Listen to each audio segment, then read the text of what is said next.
muito sem padrão, é sem seguir dúvida, só chegar na presença. Tudo é pau, tudo pode rolar. Liberdade, eu lembro nosso. Fala galera, mais uma vez a gente aqui no De Cara pro Mundo, que é um quadro do Tudo é Pauta, que a gente debate assuntos dos mais diversos e variados possíveis e imagináveis, dentro e fora do nosso universo. O importante aqui é fazer uma boa reflexão. Então agradeço a todo mundo aí do YouTube que segue a gente, segue o nosso canal. Peço aqui que quem não siga possa seguir, se inscreva, compartilhe, comenta, dá hate, mas chega junto aqui que ajuda o nosso trabalho a crescer. Agradeço aí a galera do Instagram que está sempre com a gente, do Spotify, do Kawaii, do TikTok. Agradeço a galera que está fazendo o acompanhamento do nosso trabalho e nos ajudando a crescer, porque isso aqui é um espaço 100% livre de patrocínio e voltado às boas ideias generalistas das favelas e periferias do Brasil. A gente vai avançando paulatinamente e de todos os setores da sociedade que topar sentar e conversar com a gente. Então vamos desenvolver essa ideia aí, manda ver. Reginaldo, hoje a gente vai falar aqui sobre a base da pirâmide, a educação financeira na base da pirâmide, a importância da educação financeira para essa população que vem da comunidade, população mais pobre, que não entende muitas vezes, é leiga, não é nem por falta de querer, que não tem mesmo como chegar nesse conhecimento, mesmo com a internet. Hoje em dia tem pessoas que nem têm modos do bom, a gente sabe que a gente é cria. Então, que você falasse um pouco com a gente sobre o que é dinheiro, como o dinheiro circula na economia, o que é um orçamento familiar, para ir desmembrando essa parada. Então, esse é um assunto cercado de educação financeira, economia familiar, economia na favela. É cercado de uma série de elementos históricos. Vamos imaginar que a favela é hoje um fragmento do que foi um dia um dos ritos mais cruéis que teve a sociedade, que celebramos recentemente, inclusive o Dia da Consciência Negra. A favela foi um lugar de acolhida desse povo. Um povo que foi preso, cerceado dos seus direitos, com o ápice da crueldade humana contra o próprio humano. Depois, na configuração e na evolução dos tempos, um lugar de refúgio, de acolhida, de chegada das pessoas que saíam de suas regiões por muitos motivos: coronelismo, violência, intempérie climática, como, por exemplo, as regiões norte e nordeste. Houve um êxodo muito grande de saída por estes motivos. E em torno de tudo isso vai crescendo uma cultura que é a cultura da emergência, a cultura da necessidade, a demanda do imediato e a precisão de criar solução que fossem hábeis, econômicas e barata. E então esses assuntos mais refinados, mais rebuscados, eles ficavam mais na prática do que no desenvolvimento do intelecto, do que no crescimento do conhecimento prático da ideia economia. Qual era a economia? A grande economia doméstica primária na base da pirâmide é a sobrevivência da própria família. A primeira refeição da manhã, a luta pela refeição intermediária e a angústia pela última refeição do dia. E em muitos casos a ausência de uma ou de outra e de ambas. E aí vem junto com isso uma ideia teologal do poder e do dinheiro. É a ideia teologal do pecado, de um fundamentalismo de ritos e crenças que trouxeram uma consciência equivocada, errônea, da consciência capital, da educação financeira, Então a gente insurge nesse universo, nesse turbilhão, com o que hoje a gente vê uma discussão mais acentuada, mais clara, mais envolvimento. Daqui a importância da gente focar em educação financeira, economia doméstica. Economia doméstica hoje é a contribuição e a participação dos entes de uma mesma casa para a sobrevivência e a manutenção deste lar, ou um negócio que geralmente é empreendido por amigos e parentes, que vai formando esse modelo econômico e fazendo crescer. Mas o mais importante é que nós estamos tendo que, não é que nós já avançamos o assunto, nós estamos tendo que debater esse assunto cada dia mais na base da pirâmide, que é o assunto sobre a economia. Junto com o assunto na economia, todas as vertentes deles, inclusive a questão da educação financeira, que chega muito tardiamente nos territórios periféricos e, por isso, a gente está nessa efervescência do momento de aprender e de aplicar, ainda com algumas erratas, mas a gente está aprendendo e aplicando, e para isso o empreendedorismo, que sempre existiu, está sendo uma ferramenta muito importante para o trabalho de educação financeira em favelas e periferia no Brasil. E como a base da pirâmide é a grande massa, que muitas vezes movimenta a maior economia, por que a educação financeira é tão importante para as pessoas que vivem na base da pirâmide? Por esse motivo, pelo desenvolvimento social. Veja bem, recentemente a gente fez uma discussão e eu abri uma aspas para o assunto porque não era o assunto central. Mas aqui a gente pode trabalhar um pouco mais. Quando a gente ouve a palavra social, na palavra social, o que surge aqui em cima de cenário? Necessidade, pobreza, degradação, fila de cesta básica, rua, depreciação da figura humana, e do outro lado um tipo de messias temporal que está resolvendo tudo isso, ou grupos que estão em cima de tudo isso. Eu já falei outras vezes, volto a falar aqui abrindo uma aspas, nada contra este trabalho. Aonde eu coloco a frase fila de cesta básica é apenas a figura de linguagem para uma detenção da promoção humana. Nada contra o ato prático. No entanto, essa é a grande importância. Promoção humana. Promover o ser humano a uma humanidade crescente, a uma humanidade que está inserida nos termos de liberdade, liberdade econômica, liberdade social, liberdade de gênero, liberdade educacional, nas liberdades básicas e fundamentais e que exigem sempre um modelo de economia.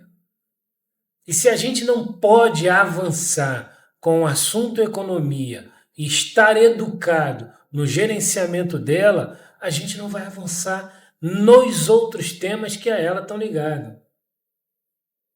Então, muitas vezes as pessoas querem uma coisa, mas não é aquilo que ela necessita.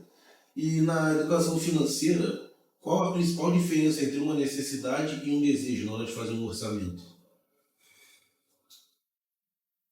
O desejo também está no campo da necessidade, mas também está no campo dos sonhos, e o campo dos sonhos não é que ele necessariamente deva acontecer ou que ele tenha urgência de acontecer, nem que ele tenha que acontecer naquela dimensão. Agora, a necessidade deve acontecer, a necessidade deve ser atingida, porque a necessidade é uma solução que urge em curso na vida das pessoas. E se essa solução de necessidade evoca o tema economia, ela evoca dinheiro. Então aqui você precisa saber como você vai acessar este recurso para sanar esta necessidade. É com emprego? É com complemento financeiro de muitas maneiras que pode ser? É com acesso a um recurso que você pode tomar num determinado tipo de crédito? Então aqui começa a fazer a curva da educação financeira. É quando você tem uma necessidade diante de você, cujo a solução envolve recurso financeiro. E aí você precisa estar preparado para saber qual será a ferramenta de resolução dessa necessidade financeira que você vai lançar mão. E o que custará para você, depois que você tiver sanado esta necessidade, resolver a segunda necessidade que vem junto.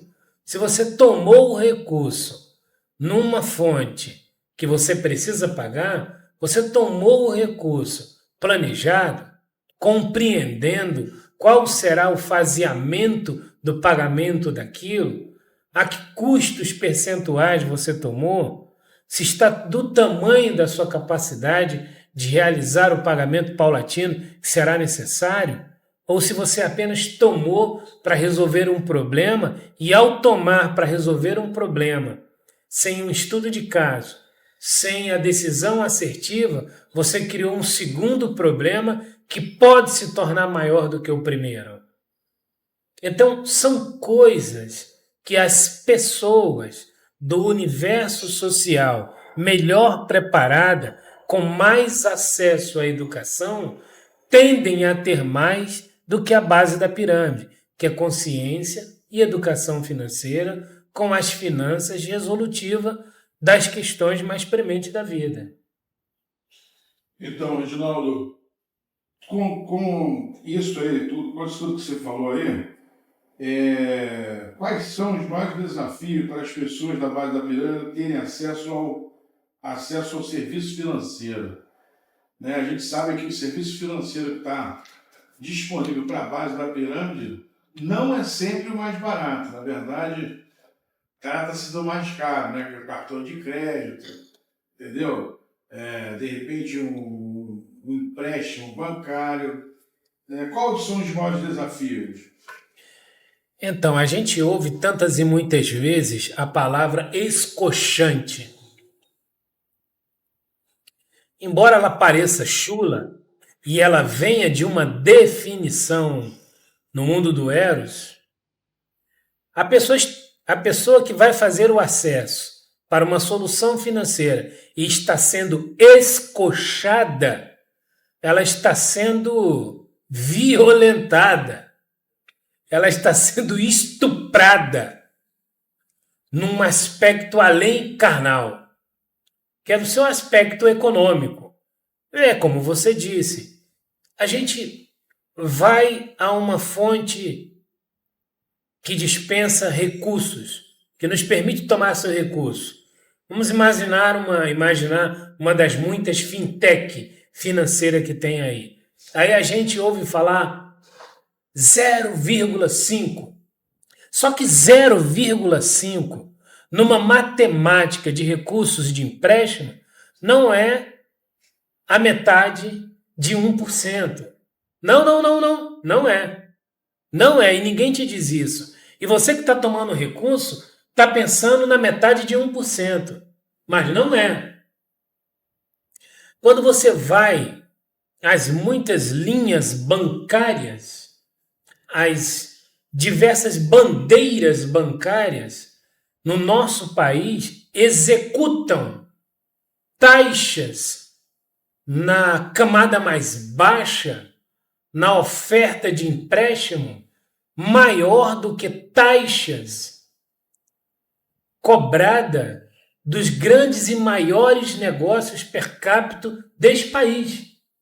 Uma pessoa pobre, um pensionista, uma pessoa aposentada que toma um recurso de um banco, costumeiramente toma esse recurso ao chamado juros escochante infinitamente infinitamente maior do que grandes companhias, por exemplo, tomam recursos do BNDES, que vão lá, tomam recurso na casa dos milhões para comprarem grandes negócios que vão render depois bilhões e terão taxas suaves e um período longevo para pagamento desse recurso. É claro que nós estamos falando aqui numa consciência de dadas proporções, mas dada as proporções, aquilo que um banco faz com o operário, o assalariado, a comunidade pobre, ao liberar o seu recurso, a taxação de juro, ela torna-se, dado as proporções e há uma análise sistemática, infinitamente maior do que o recurso que dá o banco de investimento brasileiro para uma empresa que toma milhões dos seus cofres. Então, são sempre taxas altíssimas. E depois vamos novamente lembrar, e sem ser repetitivo, mas com a necessidade de saber que as fintech que têm transacionado o mercado financeiro no Brasil, elas vão igual e além aos bancos. Por isso que é um grande negócio. Tornou-se durante muito tempo um mar azul econômico e desenvolveu riquezas para muita gente, mas também deixou muito pobre em dificuldade. Porque a tomada do recurso ela é sempre simples. Se todas as necessidades a serem sanadas do pobre fossem na mesma linha que é tomar dinheiro emprestado, nós não teríamos problema. Porque em muitos casos você chega lá com vários problemas para tomar um crédito e sai com crédito mesmo tendo o empecilho do crédito. Porque o importante é entregar o crédito e gerar uma nova dívida. Existe aqui uma crueldade atroz. E devemos lembrar aqui que as pessoas em dificuldade de letramento educacional, ou analfabeta chulamente como chamam, cruelmente como chamam, ou as pessoas mais idosas, com mais dificuldade de compreensão, são presas e vítimas fácil, presas e vítimas buscadas e atacadas o tempo inteiro por esse sistema financeiro cruel. E que está em percentualmente maior número nas populações mais pobres, na base da pirâmide, sendo favelas e periferias. Então, Cazuza, o poeta já dizia, o cartão de crédito é uma navalha. Né? Qual o conselho, né, a ideia que você dá para uma pessoa usar o cartão como um aliado e não como um vilão? Rapaz, dificilmente o cartão de crédito ele consegue ser aliado de alguém. Muito dificilmente o cartão de crédito vai sentar na cadeira do aliado. No entanto, você pode mitigar os impactos que ele causa na sua vida. Você pode ter o cartão? É claro que pode. Ter o cartão é um problema pleno? É o maior problema? Não. Pode ser uma solução, gente? Lógico que pode. Como? Com a consciência do uso adequado, no tempo adequado, de preferência que você use uma bandeira de cartão que lhe dê ali aquele período de vagância sem a cobrança da taxa depois do período X e que você só faça uso dele em questões extremamente necessárias e em lugares que não vão escochar você. É difícil, mas é possível e o cartão de crédito não pode ser a sua maior moeda de compra. Não pode. Cartão de crédito nem deveria ser a sua maior moeda de compra, a sua maior tração em capacidade de compra. Ele deveria ser para uma emergência e uma emergência mapeada. Aonde compra, como compro, como me cobram, quem cobram, a que preço me cobram. E aí, isso está dentro do consórcio de educação financeira, que é o uso do cartão de crédito, que é uma outra ferramenta ou um outro instrumento que tem levado a camada mais pobre a grande sofrimento e endividamento. Então, Oswaldo, você sempre conversa conosco aqui sobre a importância de poupar desde cedo, mesmo que seja uma pequena quantia. Conta pra gente um pouco disso aí. Cara, O meu primeiro e maior empreendimento foi um caixote de madeira. Meu maior empreendimento foi um caixote de madeira. Eu trabalhei algumas semanas catando resíduos, juntando dinheiro. Na época, nós íamos aos mercados, os mercados vendiam caixotes de bacalhau. Caixotes de madeira, quase da dimensão dessa mesa. Eles vendiam esses caixotes. E a gente comprava esses caixotes, eu e a molecada da minha geração, compravam esses caixotes para transformar em carrinhos. Estes carrinhos era a nossa empresa. Porque era com esse carrinho que a gente ia para as feiras livres oferecer às pessoas para transportar as suas compras para a porta dos supermercados, oferecer para transportar as suas compras, saía de quadra em quadra, rua em rua, amealhando o resíduo dos lixos. E então eram sempre frações muito pequenas.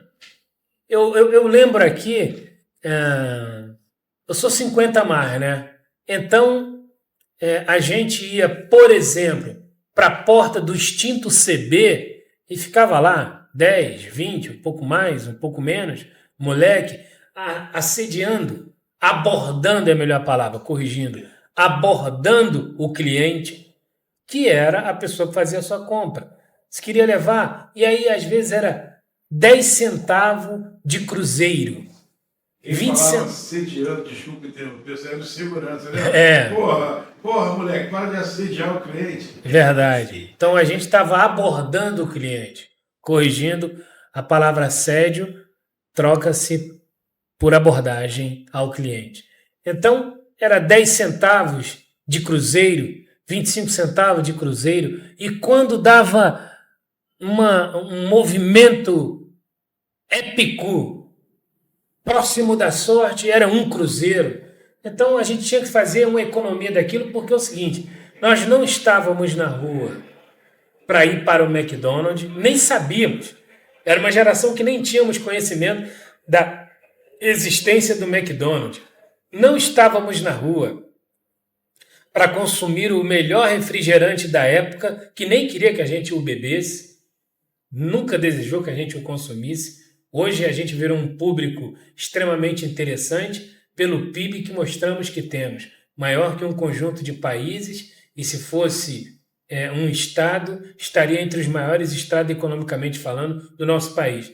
Então esse refrigerante hoje deseja que a gente o tenha o tempo inteiro, e eles na época nem queriam que a gente se aproximasse. Então nós não estávamos ali para consumo do nosso entretenimento, para consumo da nossa necessidade. A gente estava ali para gerar um apoio para a sobrevivência da família. A gente era corresponsável com os nossos pais na sustentação e na criação da nossa família. Então, gerenciar aquele pouco, saber que você em alguma parte do dia tinha que correr para a porta de um mercado, fazer o maior número possível de carreto, de transporte das pessoas que faziam compra, ainda antes ter passado pela feira livre mais próximo, ter feito o maior número que você pudesse, ajudar o barraqueiro a transportar se ele topasse. Depois de tudo isso, no final dessa rotina, de passar pela feira livre, passar pela porta do mercado, ainda ao final do dia, por volta das 20 horas da noite, 21 horas da noite, fazer ainda o cata-cata nos quarteirões, juntando o que você pudesse de resíduo, para no dia seguinte de manhã ir ao ferro velho, vender antes de ir para a feira livre e antes de ir ao supermercado, e fazer essa rotina de operação, mas sempre com muito pouco. Então a consciência que ninguém nos ensinava era suprida pela necessidade de apoiar a família, a economia da família. Então nós sabíamos que precisava de juntar todas essas poucas frações numa única fração para poder gerar impacto contributivo na casa. É claro que a palavra impacto contributivo, todas essas palavras que eu uso hoje não existiam, nem passavam pelo nosso vocabulário. Mas vem daqui a consciência do pouco, a consciência de administrar o pouco, a consciência de potencializar o pouco e a consciência de fazer o pouco um objeto potente de transformar nossas necessidades. Então, igual você falou agora, Reginaldo, pra gente, o seu primeiro investimento que te fez ter muita sabedoria para o futuro financeiro, fala pra gente o que são os investimentos e por que eles são tão importantes para o futuro financeiro. Então, mas antes de mais nada dizer que o futuro financeiro que a gente vive ainda não chegou. A gente continua trabalhando. Hoje temos aqui esse pequeno estúdio que ainda não tem nenhum tipo de apoio, não tem nenhum tipo de patrocínio. Eu continuo trabalhando em 3 empregos. Hoje eu só sou um profissional liberal, trabalho em 3 empregos e ainda faço alguns bicos. Continuo fazendo bico quando ele surge. São 3 empregos e os bicos são as palestras que eu faço. Ainda não fiz o atingimento do sucesso econômico, mas continuo com a consciência do gerenciamento do pouco, do muito pouco e da potencialização do pouco e a visão econômica que a gente tem que ter responsável com a pouca economia que a gente junta. A importância é exatamente essa. A gente faz um monte de prospecção na vida. Um monte de prospecção. E a grande parte destas prospecção vão nos exigir algum tipo de economia. Então, quando eu tenho a consciência de qualquer prospecção, e se eu troco prospecção sonho, sonho por prospecção, será sempre um desejo. Qualquer tipo de desejo no universo do consumo que nós tenhamos na favela, na periferia, ou qualquer pessoa que tenha limitação econômica, precisa ter essa responsabilidade, precisa ter essa consciência de gerenciar o pouco recurso. E nós tivemos um exemplo da importância de você economizar na pandemia, né? Muitas pessoas não tinham, parou tudo, a economia parou. Não tinha como sobreviver 30 dias sem trabalho. Por quê? Nunca economizaram nada. Isso é para ressaltar a importância. Às vezes você pode ficar doente e não, é aquilo que você ganhava. Não tem mais, se você não tiver nada, vai ter que ser mais um adepto da caridade, né? Estar na fila da caridade não é necessariamente um problema, mas é sempre, de alguma maneira, uma condição humilhante. Todo ser humano, em sua extensão social, emocional, pessoal, econômica, nos seus mais profundos e simples valores, não querem pedir. Não deveriam precisar pedir. E quando você assume o lugar de pedir e pedir para sobreviver, você desceu ao último patamar do seu flagelo pessoal. E nesse lugar, a maior, muitos não voltam. Muitos e muitas continuam descendo para mais baixo do que imagina que se pode descer, até chegar na condição em que vive a população de rua.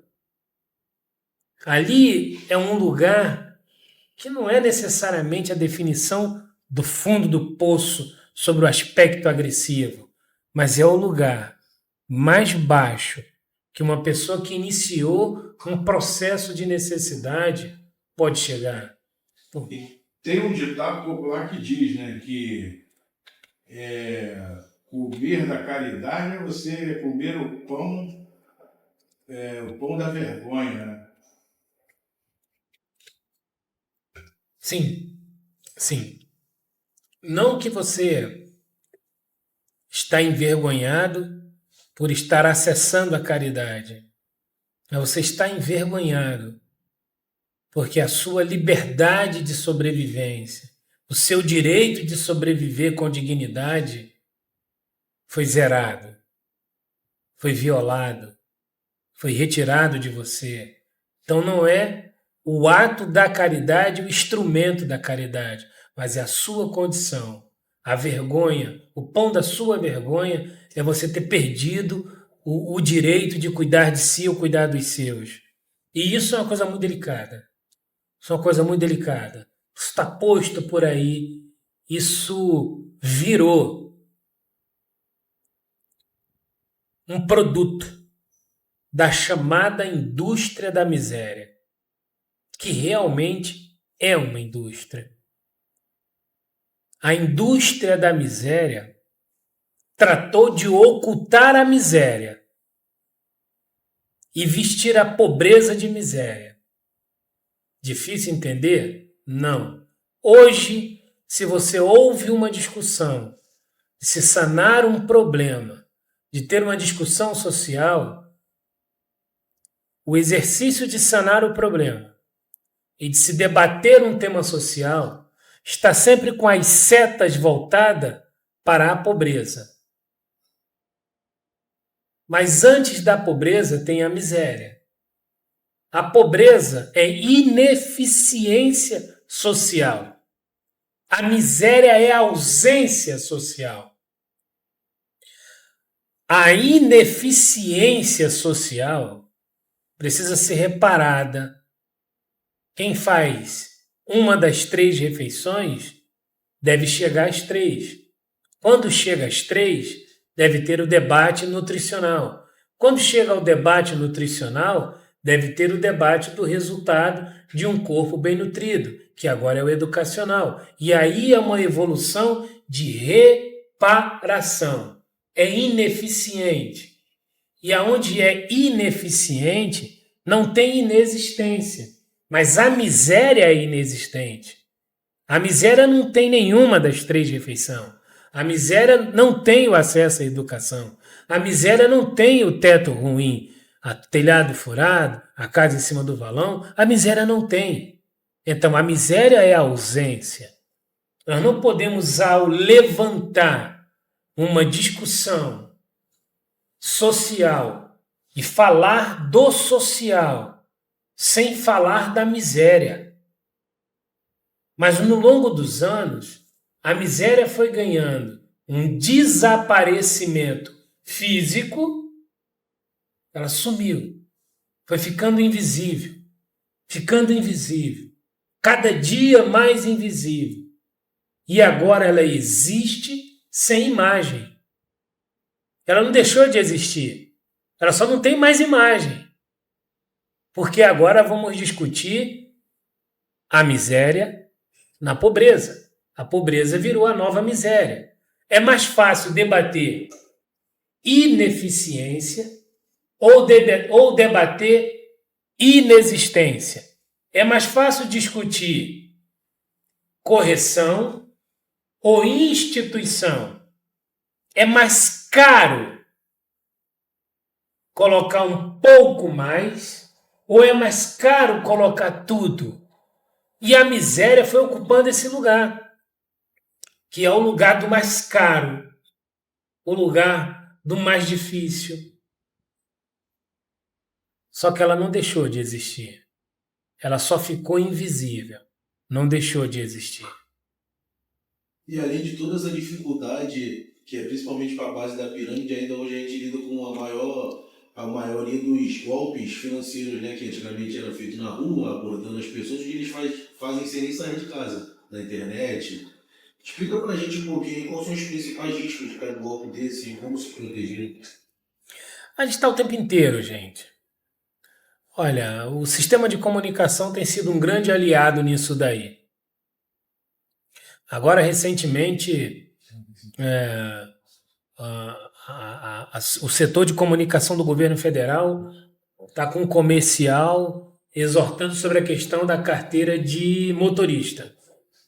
Criaram um golpe aí. Então, golpe digital, às pencas, às dúzias, aos milhares, tem golpe digital por aí. Com o crescimento e o evento do desenvolvimento e acessibilidade ao mundo digital, permeou ele uma série de sacanagens, e uma delas é a exploração econômica do pobre, do menos letrado. Então tem que ter o maior cuidado com tudo, muito cuidado com tudo. E nesse gancho aí, a educação financeira é muito importante, como a gente já falou, ressaltando mais uma vez, principalmente para a base da pirâmide, porque assim até ajuda no principal problema, que é a desigualdade social. E como a educação financeira pode ajudar a reduzir a desigualdade social? Com tudo. Se você tem educação financeira, você começa novamente. Nós falamos aqui em mitigação de processo, resolução de necessidade e atingimento de sonho. Você tem um processo ineficiente e agora você tem consciência de como faz a gestão econômica dele, você sai dele. E se você tem uma necessidade e com o atingimento da consciência, do gerenciamento de recursos, da melhor tomada de recursos, nas melhores condições e o uso desse recurso, você sana essa necessidade. E aí agora você, não tendo as duas primeiras, você pode pensar no sonho. Você constrói uma estratégia financeira para o atingimento do sonho.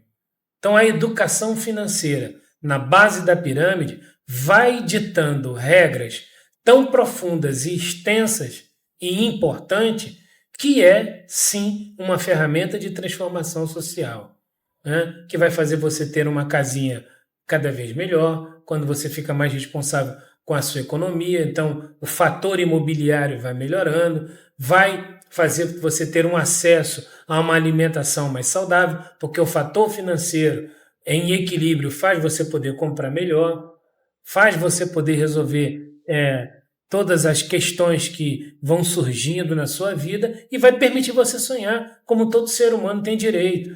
Passa pela responsabilidade financeira, o equilíbrio e o desenvolvimento social de qualquer pessoa e principalmente da favela e da periferia com suas muitas necessidades. Então, galera, esse foi um papo, esse foi uma ideia, não tinha um roteiro. Estamos falando aqui sobre educação financeira. Se inscreve, curte, comenta, compartilha, dá rate, mete a porrada, mas fica com a gente aí e ajuda nosso trabalho a crescer. E responsabilidade com cada real. Daqui até o sonho, essa é a jornada. Conversa no Boticast sem roteiro. Lá na quebrada, tudo no ver. Ideia flui sem barreira, sem mente aberta, livre, verdadeira. Pauta solta, mano, deixa fluir na batida. Sem limite, é só ouvir. Todos juntos, sem padrão, é essência. Quem duvida, só chegar na presença. Tudo é pau, tudo pode rolar. Liberdade, eu lembro nosso lugar. Fronteiras quebradas, sem nada a temer. Vem com a gente.